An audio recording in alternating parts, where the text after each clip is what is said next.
This is Copernicus, and he was right when he's talking to anyone who needs to hear your idea. The world revolves around me. Me, my favorite person, me. I don't want to get email from anybody. I want to get me-mail. So consumers, and I don't just mean people who buy stuff at the Safeway. I mean people at the Defense Department who might buy something, or people at the New Yorker who might print your article. Consumers don't care about you at all. They just don't care. Part of the reason is they got way more choices than they used to and way less time. And in a world where we have too many choices and too little time, the obvious thing to do is just ignore stuff. And my parable here is you're driving down the road and you see a cow and you keep driving. Because you've seen cows before. Cows are invisible. Cows are boring. Who's going to stop and pull over and say, oh, look, a cow? Nobody. But if the cow was purple, isn't that a great special effect? I could do that again if you wanted. If the cow was purple, you'd notice it for a while. I mean, if all cows are purple, then you get bored with those too. The thing that's going to decide what gets talked about, what gets done, what gets changed, what gets purchased, what gets built is it remarkable? And remarkable is a really cool word because we think it just means neat. But it also means worth making a remark about. And that is the essence of where idea diffusion is going. That two of the hottest cars in the United States is a $55,000 giant car, big enough to hold a Mini in its trunk. People are paying full price for both, and the only thing they have in common is that they don't have anything in common. Campbell's soup is where Howard made his reputation. Campbell's made Prego, and Prego in the early 80s was struggling next to Ragu, which was the dominant spaghetti sauce of the 70s and 80s. Now, in the industry, I don't know whether you care about this or how much time I have to go into this, but it was, technically speaking, this is an aside, Prego is a better tomato sauce than Ragu. The quality of the tomato paste is much better. The spice mix is far superior. It adheres to the pasta in a much more pleasing way. In fact, they would do the famous bowl test back in the 70s with Ragu and Prego. You'd have a plate of spaghetti and you would pour it on, right? And the Ragu would all go to the bottom and the Prego would sit on top. That's called adherence. And anyway, despite the fact that they were far superior in adherence and the quality of their tomato paste, Prego was struggling. So they came to Howard and they said, fix us. And Howard looked at their product line and he said, what you have is a dead potatoes society, a dead tomatoes society. So he said, this is what I want to do.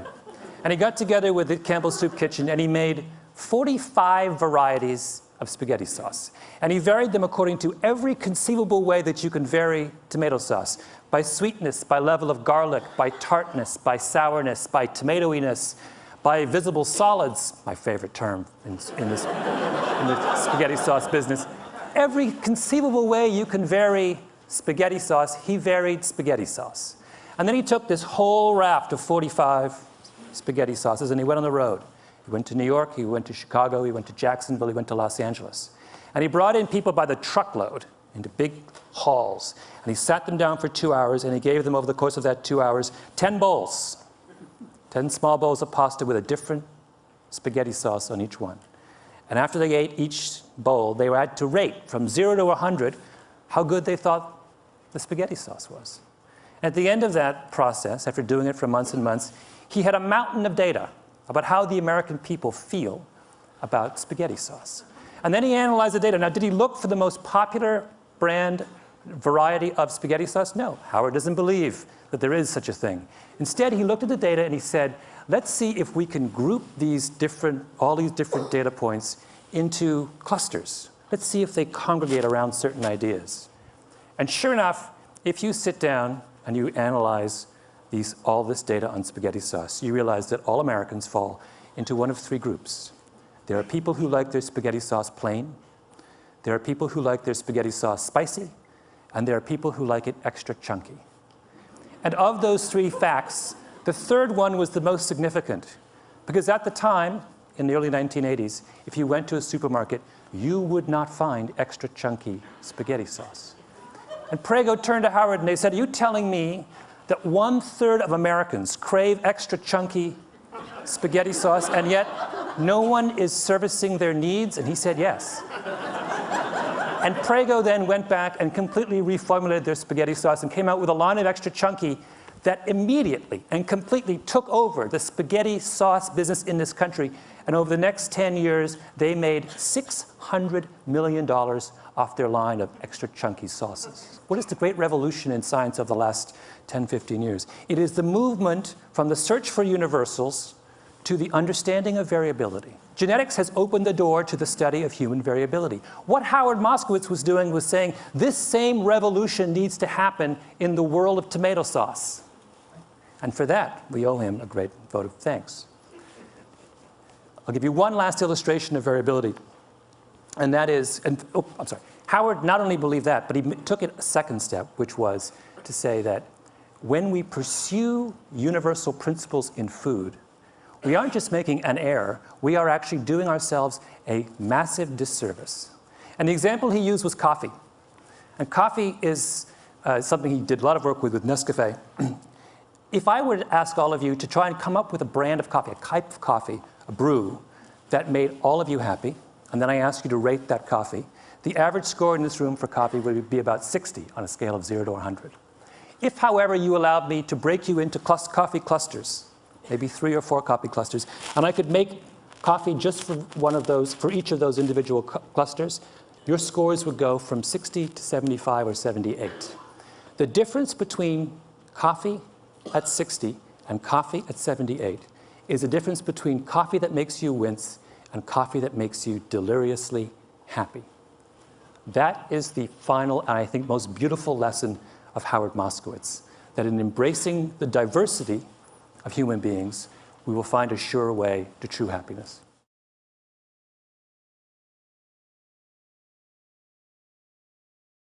However, what we do have now is a much more variegated media ecosystem in which to kind of create this kind of value. And it's much fairer. When I grew up, this is basically the media environment of my childhood as translated into food. You had a monopoly supplier. On the left, you have Rupert Murdoch or the BBC. And on your right, you have a dependent public, which is pathetically grateful for anything you give it. Nowadays, the user is actually involved. This is actually what's called, in digital world, user-generated content, although it's called agriculture in the world of food. This is actually called a mashup, where you take content that someone else has produced and you do something new with it. In the world of food, we call it cooking. This is Food 2.0, which is food you produce for the purpose of sharing it with other people. This is mobile food. British are very good at that. Fish and chips and newspaper, the Cornish pasty, the pie, the sandwich. We invented the whole lot of them. We're not very good at food in general, but Italians do great food, but it's not very portable, generally. I only later discovered that the Earl of Sandwich didn't invent the sandwich, he actually invented the toasty, but then the Earl of Toasty would be a ridiculous name, frankly. Finally, we have contextual communication. Now, the reason I show Pernod, it's only one example. Every country has a contextual alcoholic drink. In France, it's Pernod. It tastes great within the borders of that country, but absolute shite if you take it anywhere else. Unicum in Hungary, for example. The Greeks have actually managed to produce something called Retsina, which even tastes shite when you're in Greece. But so much communication now is contextual that the capacity for actually nudging people, for giving them better information. B.J. Fogg at the University of Stanford makes the point that actually the mobile phone he's invented the phrase persuasive technologies. He believes the mobile phone, by being location-specific, contextual, timely, and immediate, is simply the greatest persuasive technology device ever invented.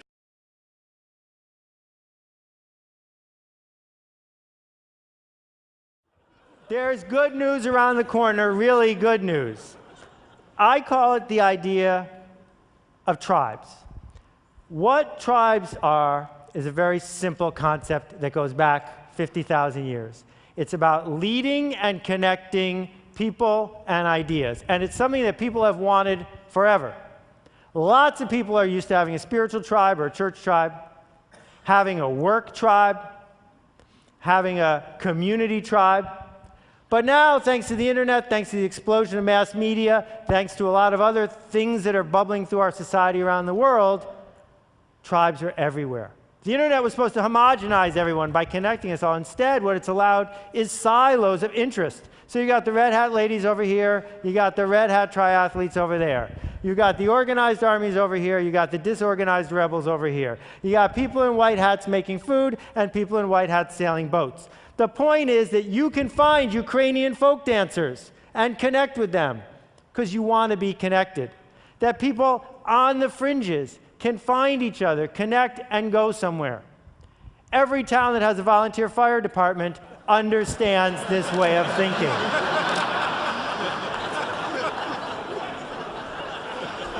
Now,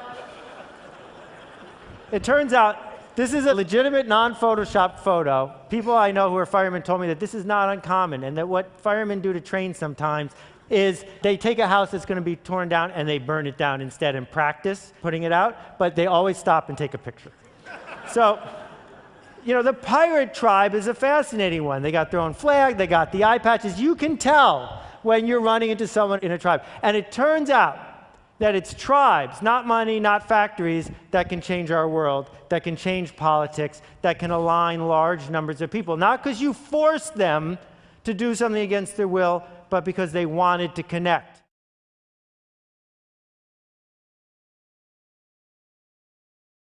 Letter. Do you know what this might be? Does anybody know what that is? Yes.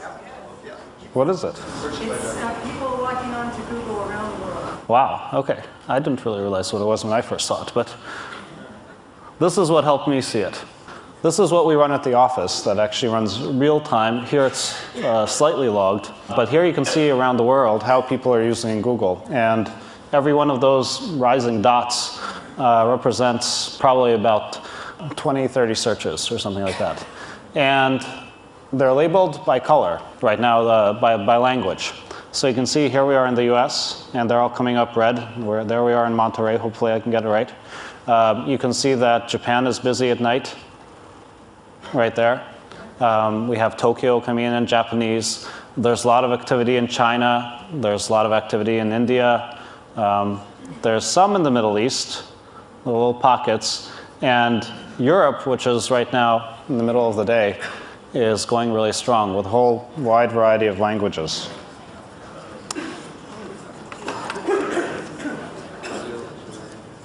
Now you can also see, if I turn this around here, hopefully I won't shake the world too much. But you can also see there are places where there's not so much. Australia, because there just aren't very many people there. And this is something that we should really work on, which is Africa, which is just a few trickles, basically in South Africa and a few other urban cities. But basically, what we've noticed is these queries, which come in at thousands per second, are available everywhere there is power. And pretty much everywhere there's power, there's the internet. And even in Antarctica, well, at least this time of year, from time to time we'll see a query rising up. And if we had it plotted correctly, I think the International Space Station would have it too. Sorry. 3. Yeah, this will shift it sadly. So this is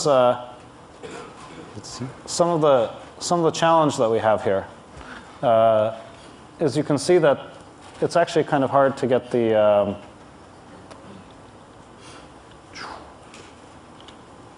there we go. This is how we have to move the bits around to actually get the people the answers to their questions. You can see that there's a lot of data running around. It has to go all over the world through fibers, through satellites, through all kinds of connections. And it's pretty tricky for us to maintain the latencies as low as we try to. Hopefully your experience is good. But you can see also, once again, so some places are much more wired than others. And you can see all the bandwidth across the US going up over to Asia, Europe, and the other direction, and so forth. Now what I would like to do is just to show you what 1 second of this activity would look like. And if we can switch to the slides. All right, here we go. So this is slow down. This is what 1 second looks like. And this is what we spend a lot of our time doing, is just making sure that we can keep up with this kind of traffic load. Now, each one of those queries has an interesting life and tale of its own. I mean, it could be somebody's health, it could be somebody's career, something important to them.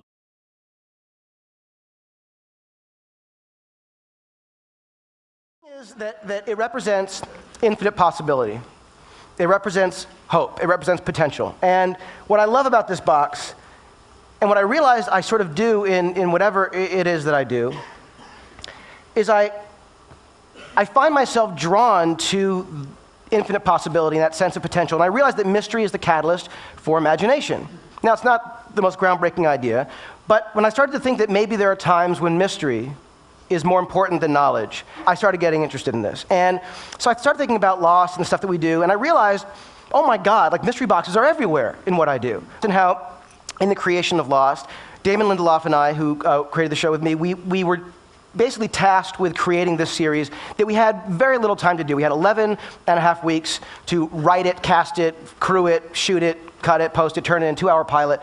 So it was not a lot of time. And that sense of possibility, what could this thing be? There was no time to develop it. I'm sure you're all familiar with those people who tell you what you can't do and what you should change. And there was no time for that, which is kind of amazing. And so we did the show, and for those of you who haven't seen it or don't know, I'm going to show you this one little clip from the pilot just to show you some stuff that we did.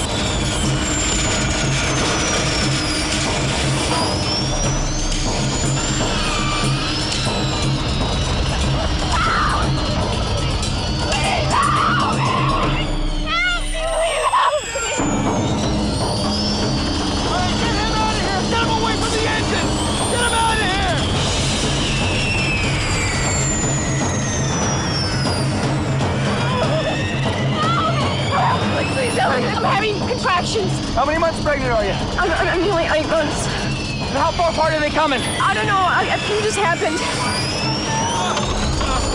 Hey! Get away!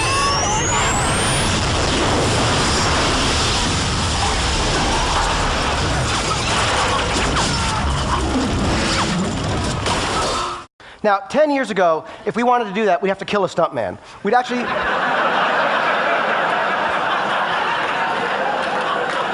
It would be harder. It would take two would be a bitch.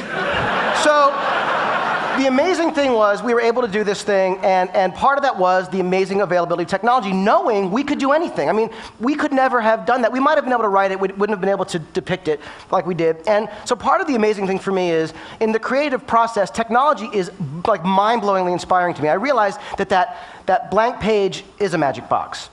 It needs to be filled with something fantastic.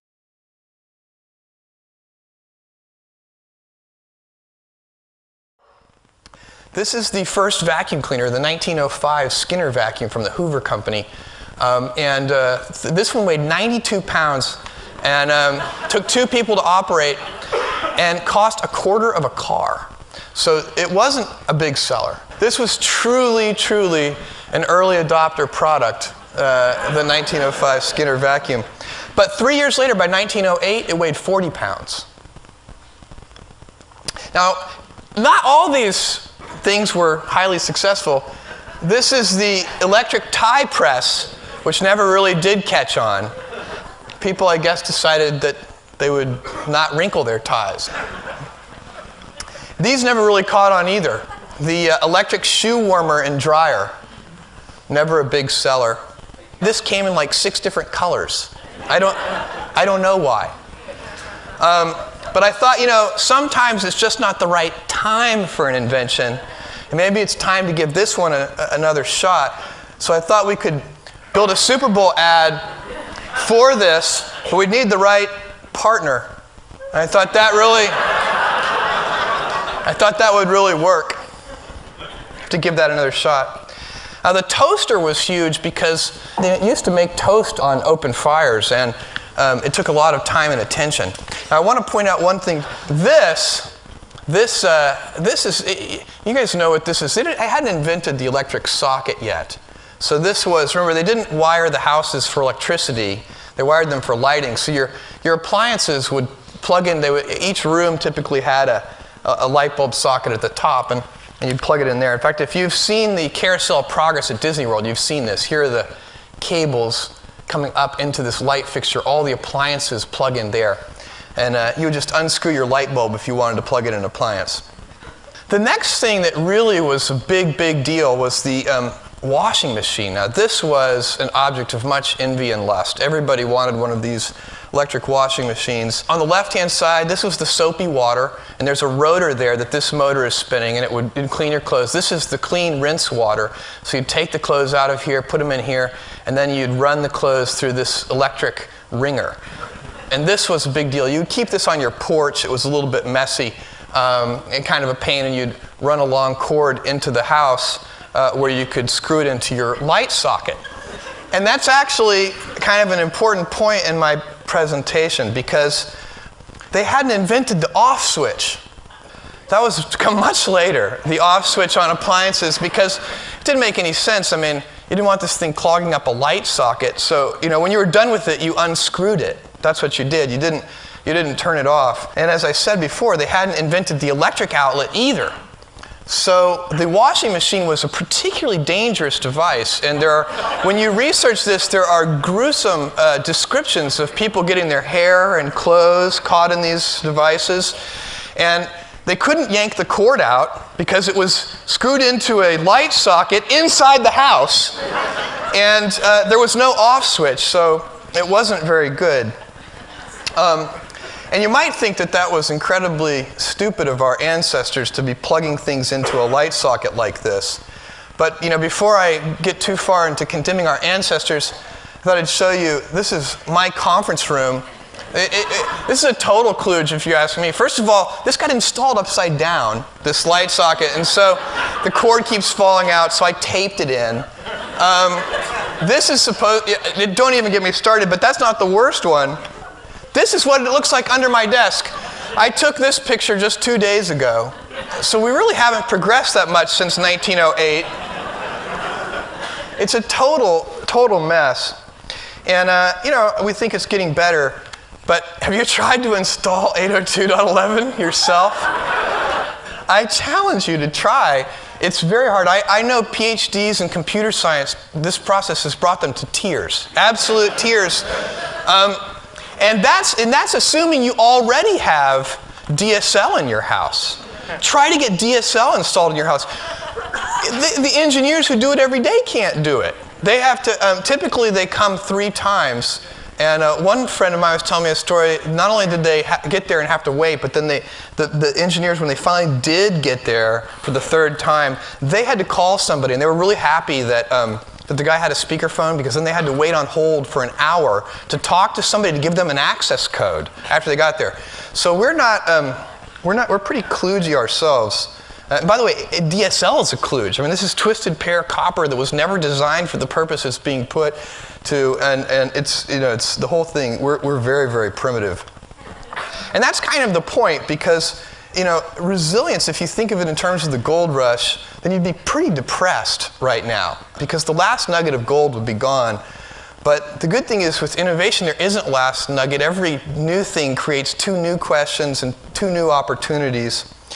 And if you believe that, then you believe that where we are, this is what I think, I believe that where we are with the incredible kludge, and I haven't even talked about user interfaces on the web, but there's so much kludge, so much terrible stuff. We are at the 1908 Hurley washing machine stage with the internet. That's where we are.